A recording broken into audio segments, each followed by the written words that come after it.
हिंदू धर्म यानी कि सनातन धर्म में एक देवता है जिनका नाम है जगन्नाथ। उनके भाई भी हैं जिनका नाम है बलभद्र और उनके एक बहन भी है जिनका नाम है सुभद्रा। आज मैं आप लोगों को जो कहानी बताने जा रहा हूँ ये एक ऐसी कहानी है जो स्त्रियों के मर्यादा से जुड़ी है। कैसे स्त्रियों को सम्मान ना देने से पतियों का विनाश होता है, ये इसकी एक उदाहरण है।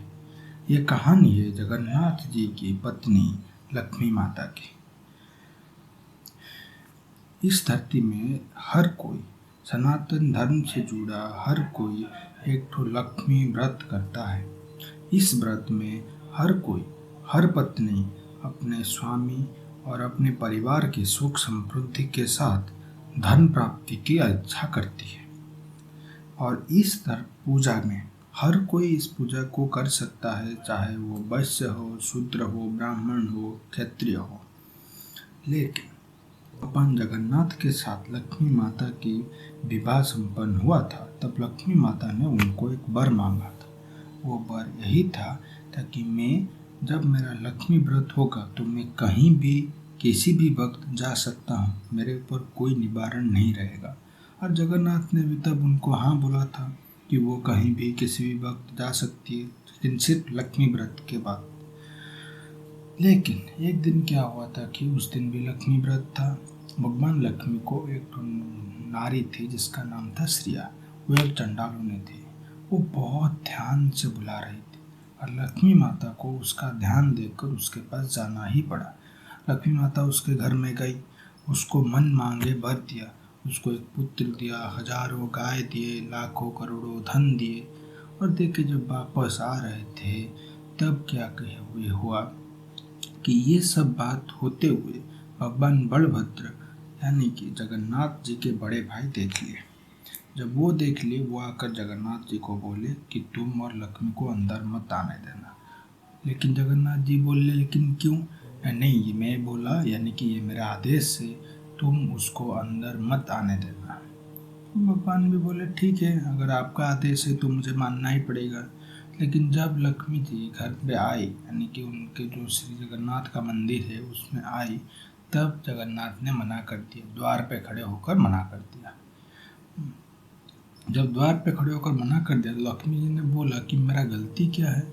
तो बोले कि भैया बोले हैं, मैं कुछ नहीं जानता, लेकिन भैया बोले हैं तुमको घर में न आने देने के लिए, इसीलिए मैं नहीं दे रहा हूँ।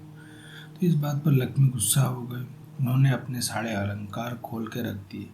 वो फिर जगन्नाथ जी ने उनको मना किया, क्योंकि ऐसा क्यों कर रहे हो, अलंकार क्यों उतार रहे हो? मैंने तो तुम्हें अलंकार वापस देने के लिए नहीं बोला। नहीं, अगर मैं अलंकार लेके चला गया तो आप बोलोगे कि लक्ष्मी आई थी, हमारे सारे स्वर्ण अलंकार लेके चली गई, उसको बेचकर खा रही है। ऐसा मैं नहीं करना चाहता, तो आपके अलंकार आप ही रख लीजिए। वो अलंकार उनका दे दिया।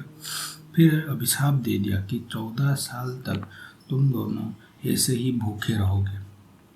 ये तो अभिशाप तो दे दिया, लेकिन भगवान को तो अभिशाप नहीं लगता, तो क्या करें? तो लक्ष्मी जी ने फिर जाकर, उनका पिता जो थे वो समुद्र देवता थे, उनके पिताजी से बोले। उनके पिताजी विश्वकर्मा के अच्छे दोस्त थे, तो उनके पिताजी ने विश्वकर्मा जी को बोला कि मेरे बेटी के लिए एक तो महल निर्माण करवा दो। उन्होंने ऐसा कर दिया और उस महल में लक्ष्मी माता रहती रही। कुछ दिन बाद उनको अपना अभिशाप का याद आया कि अगर इन दोनों भाइयों को नारियों का महत्व सीखना आना है तब इनको अभिशाप फलप्रद होना चाहिए। इसीलिए वो जितने भी सारे चंडाल थे, चंडाल राक्षस थे, सबको याद किया। सबको बोला कि तुम सब जाओ, उन दोनों भाइयों जिस स्वर्ण पलंग पर सोए होंगे, लकड़ी की पलंग पर हटा देना, फिर उनका पलंग ले आना, उनकी सारी तिजोरी खाली कर देना, जितना भी खाने का सामान है सब कुछ खा लेना या फिर नष्ट भ्रष्ट कर देना, जो भी हो, लेकिन उनके पास कुछ भी नहीं बचना चाहिए। और निद्रा देवी को ये बोला, जब ये बात हो रहा हो तब आप दोनों भाइयों को इतनी गहरी निद्रा में सुला दें कि उनको कुछ पता ही ना चले।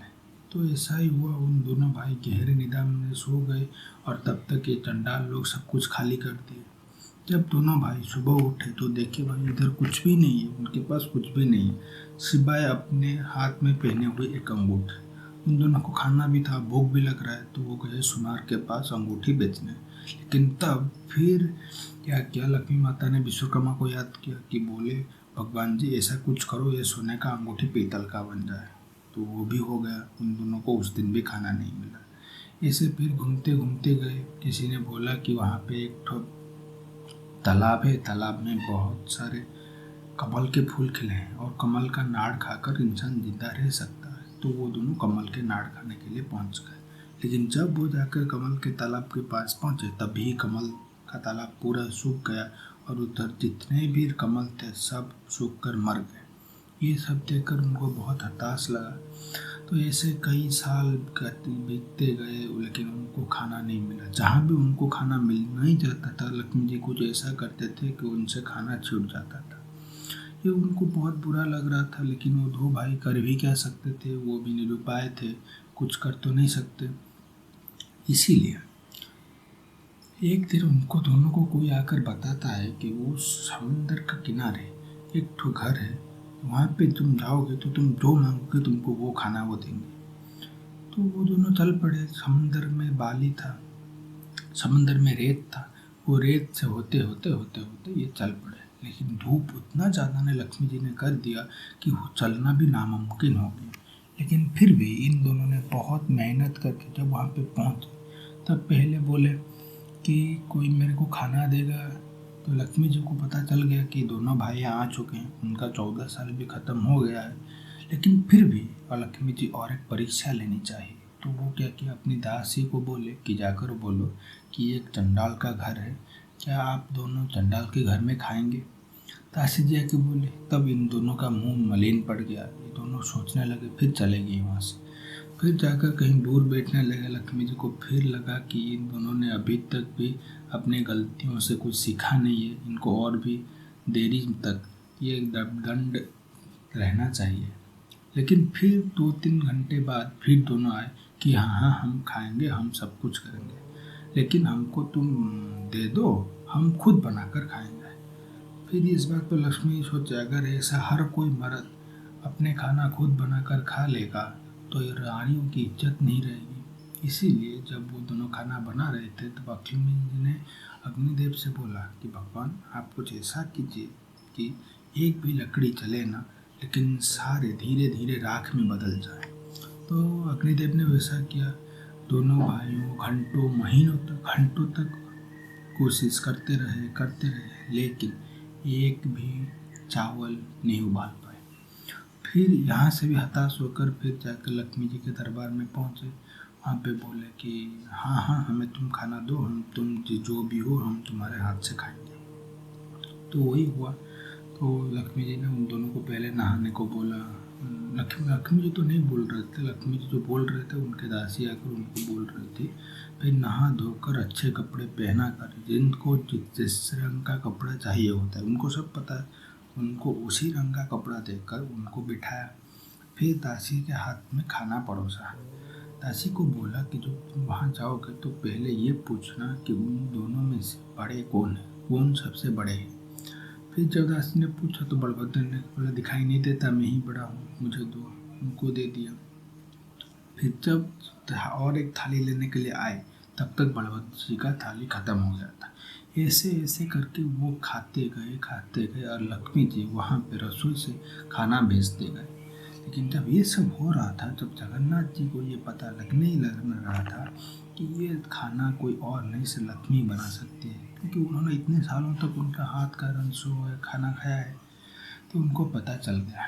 तो इस बात पर क्या हुआ ना, जगन्नाथ जी अपने भैया से बोले कि भैया देखो हम भी चंडाल बन चुके हैं, क्योंकि हम चंडाल, वो तो लक्ष्मी तो सिर्फ चंडाल के घर गई थी, हमने तो चंडाल के घर बैठकर खाना भी खा लिया। तो अब लक्ष्मी जी को हम लेके चलते हैं अपने साथ वापस, क्योंकि जब से वो गई है तब से ही हमारे ऊपर दुविधा की बाढ़ आ गई है। तो हमें ये अच्छा होगा कि हम उसको अपने साथ वापस घर ले लें। तो बलभद्र ने भी सोचा, हाँ ये भी सही बात बोल रहा है, इतना दुख कष्ट कौन सहना चाहेगा अपनी ज़िंदगी में। लेकिन अब दिक्कत यही थी कि लक्ष्मी जी मिलेंगे कहाँ। तो जगन्नाथ जी ने बोले, कोई सोचने की बात नहीं है, लक्ष्मी जी यहीं पर ही, लक्ष्मी यहीं पर ही, ये सब खाना हमको लक्ष्मी ही नहीं भेजा है। जगन्नाथ को खाने के बाद पोड़ पीठा खाने के लिए बहुत मन करता है, तो लक्ष्मी जी ने वो भी भेजा। इसको देखकर उनको पता लग गया कि ये जो सब हो रहा है ना, ये सब लक्ष्मी जी का काम है। तो फिर जगन्नाथ जी गए और लक्ष्मी जी को मना कर आ गए, लेकिन लक्ष्मी जी का एक शर्त। तो लक्ष्मी जी ने बोला कि आज से हमारे मंदिर में जो भी चाहेगा वो आ सकेगा, ऐसे कोई जाति भेद का निवारण नहीं। जगन्नाथ जी ने इस बात पर हाँ बोल दी और दोनों चले गए। इस कहानी से हमें सीखने को मिल रहा है कि हमें नारी को काम समझने की कोई भी जरूरत नहीं है, क्योंकि नारी के बिना इस धरती चल नहीं सकती।